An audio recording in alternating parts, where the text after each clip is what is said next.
Okay, David, what'd you make?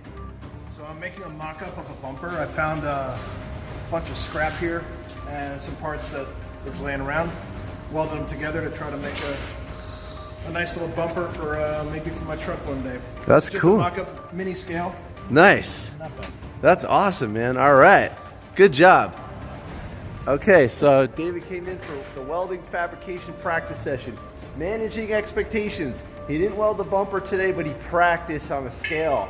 Small one. I don't want to waste my money on my bumper that I spent. So better to practice than to waste your money. Don't waste your money on the real thing. Start with a practice piece and I'll guide you as best I can.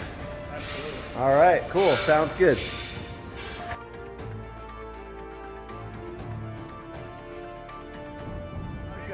Great practice session. Did you have fun? Yes, it was a great training session, and I think I fixed a lot of mistakes, so that's a good thing. Oh, these look great, man. You started out doing some boogers, and then you cleaned it up, and then you got some nice one going.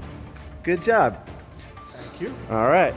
All right, Will came in for the practice session. Okay.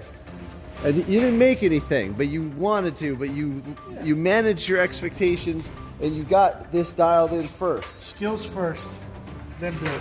Exactly. Skills first. All right. So what'd you make? I made a welding table. The top. Huh? The top of the table. Top of the table, yeah. All right. The legs are going to be just pipe. You're learning. You did some good ones and some bad ones. Yeah. And then you did some thick ones and you grinded them. But the main thing is that this thing is straight. Good job. Thank you. That was in your welding practice session. Thanks for coming to the welding practice session.